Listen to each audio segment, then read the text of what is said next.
welcome to the latest health news that you need to know for this week, and that's exactly what we're going to cover right here. You're not going to see on the mainstream media. So what is it? The corruption in the global healthcare may exceed $1 trillion. Now keep in mind, our debt is around 22, right?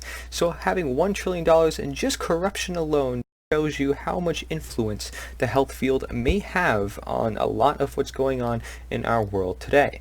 As you can see here, there's a video called Death by Medicine, but let's read the text here. It says, the less transparent a health system is, the more corrupt it becomes. And that's exactly what it is. And that's what led this movement of health coaches, alternative medicine, people wanting to heal themselves by themselves as their body was intended to do. So it says, drug research is beset by an astoundingly high incidence rate of scientific misconduct, with a 72% of retracted drug studies being retracted due to things like data falsification, fabrication, unethical conduct, and plagiarism. At 72%. And then it says, artificial sweeteners disrupt your body's metabolism and lead to greater weight gain than regular sugar. And that is just one demonstration there. And it shows you that yes, there is a manipulation. People think, well, diet soda must be healthy, but not necessarily means it's healthy. Just because it says diet, it's just a marketing scheme. Just like you hear low fat, right? They're not talking about sugar, you know? Great grains. Oh, it's whole grains, they say. I debunked this in the Food World Order video I did. This doesn't make sense because there's still loads of sugar in the product. But they don't talk about that, do they? They don't talk about that. So it says another example is Dr. Don Palderman's fraudulent beta blocker study, which is suspected of having led to the deaths of as many as 800,000 Europeans. In quote, it says, I wrote about this scandal, and beta blockers killed 800,000 in 5 years. Good medicine or mass murder? And that's exactly what it is it medicine if it's actually doing harm? And if it's doing harm, is it being reported? For example, you look at things like chemotherapy. Yes, it's used as a treatment, but where was it founded? It was founded during World War II. So is it about war or is it about medicine? I demonstrate this also in the video that I have called The Shocking Health and Statistics on Medicine. Something like that. It's a seminar that I did, Gateway to Health 2020, full. You can read out about that. Notice how this article is very long. It's talking about the different practices that they do to have corruption within this establishment medicine complex that we have here. Media also involved, as you know, on the news, for example. You'll see all the commercials are big pharma commercials. They're all drug companies, so of course they're not going to criticize the pharmaceutical complex. So it says the end result is a sickness industry that kills an enormous amount of people each year. In 2000, Dr. Barbara Starfield published a paper showing 225,000 Americans die each year from iatrogenic causes, meaning their death is caused by a physician's activity, manner, or therapy. And you could even go to a website called pharmadeathclock.com, and you'll see there's a whole bunch of statistics, not just from superbugs, but also cancer, but also hospital errors and a whole bunch of other stuff. And then comparing it in the US compared to, let's say, the UK, it's completely different, right? Because we recommend chemotherapy. They're not recommending chemotherapy as their number one cancer treatment for if they even get cancer to begin with, because their products are completely different overseas, for example.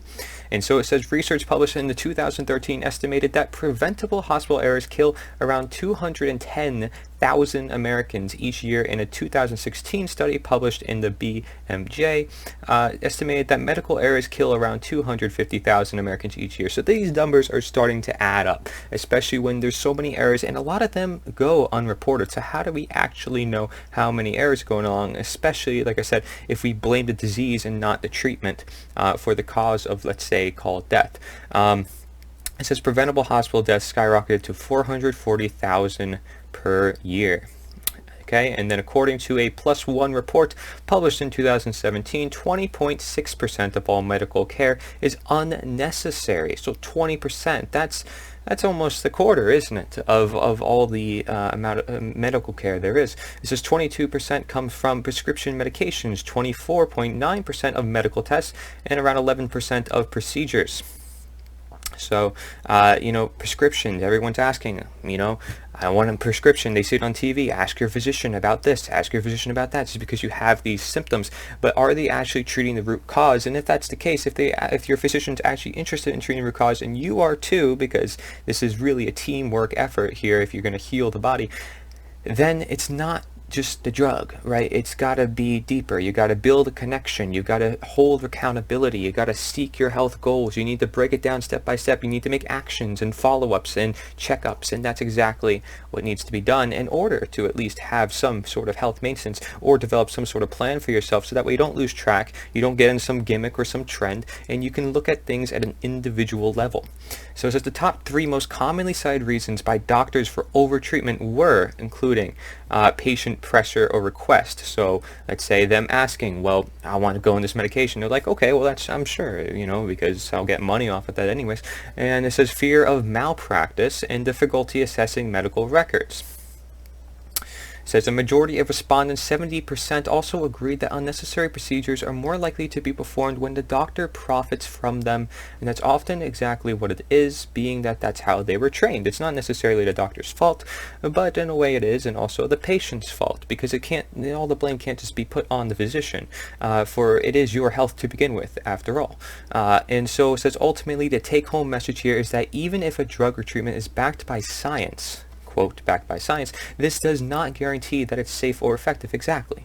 Just because it's a prescription drug, just because it's FDA approved, does not mean it's something that is actually going to help you, through time and through all of your life, and has no side effects and doesn't lead to other drugs and is treating the root cause. Like, we need to look at all those issues and then treat the body as that whole mechanism, because all those aspects make up this whole picture of what disease is, what health is, and then there's the whole your whole body's supposed to work together, every single organ. So you're treating one organ, maybe it's going to cause another complication in another organ. For example, a lot of cholesterol medications, a lot of high blood pressure medications are going to cause kidney failure and kidney issues in many cases. I'm not saying all cases, but in most of those drugs you just see common trends over and over and over again, and that's not good to see. So what's the take-home message?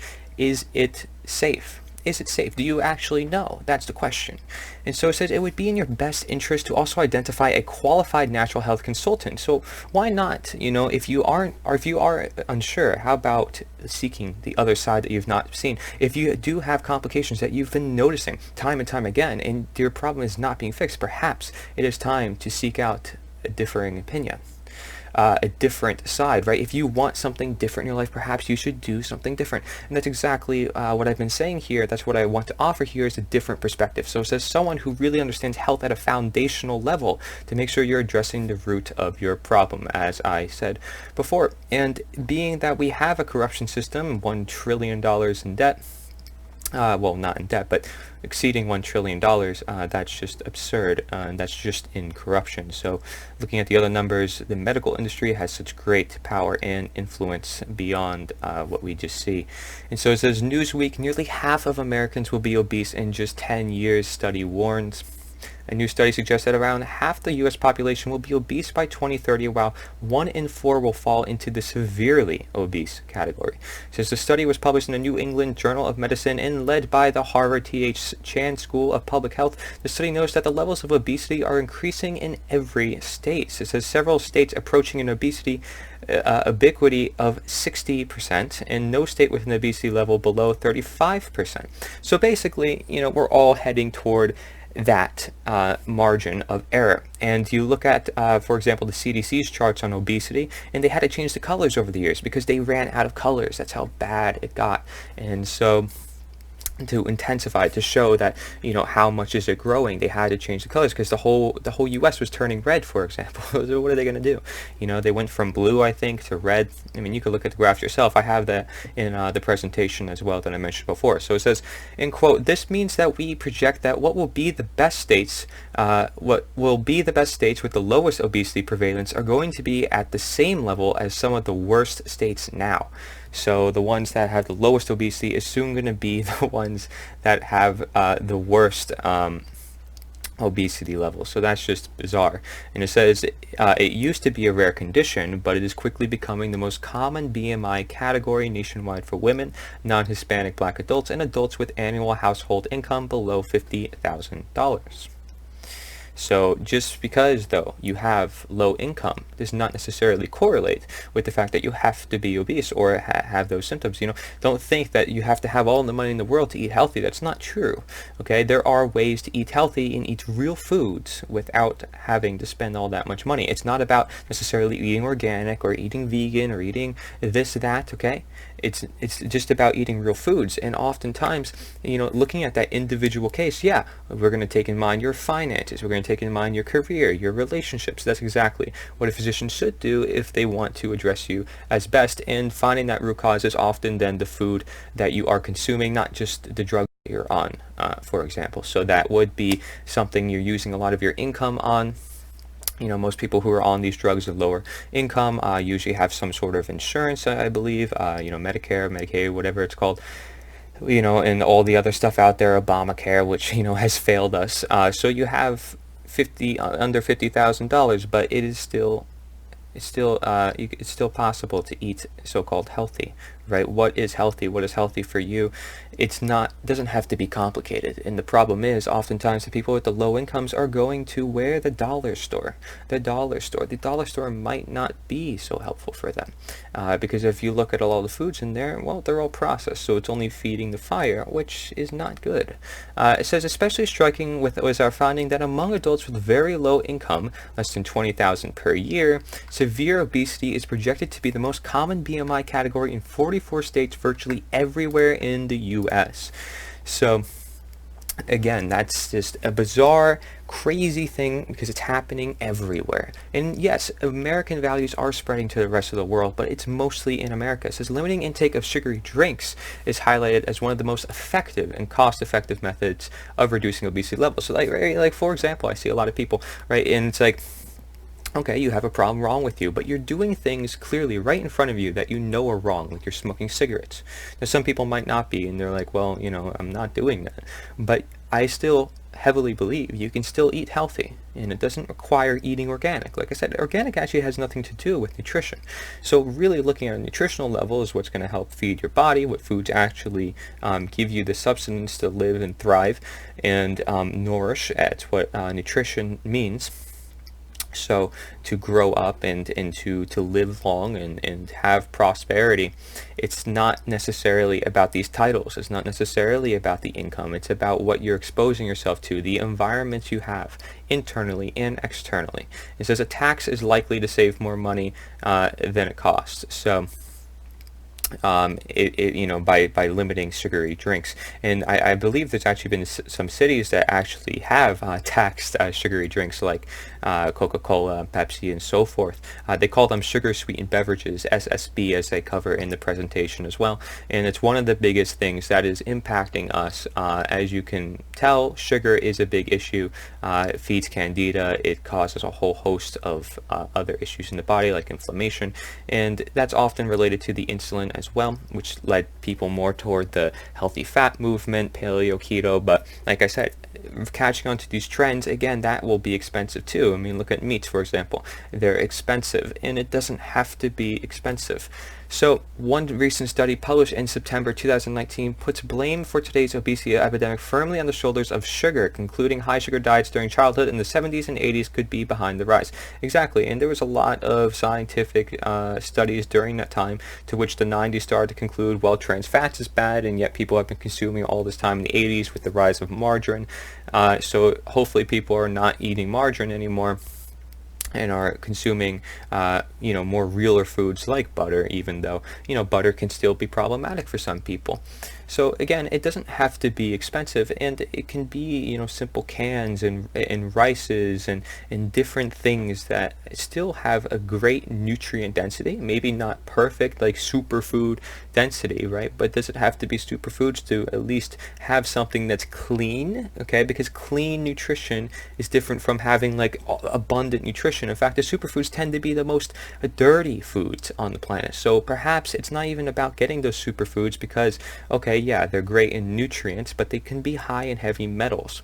They might not be clean sources. So maybe a clean source would be a rice not from China, but getting a nice like long grain jasmine rice or brown rice anything like that. And you know, it's something that's very filling, it's instant energy, and then trying to get different fibers in, you know, through canned goods, I believe can be pretty cheap that way. And it says even the states with the lowest projected obesity prevalence in 2030 will be above 35%, a level currently considered high. And again, you know, with the internet and with how you see this video, you can branch off. You can find the information that you want. You just have to look for it.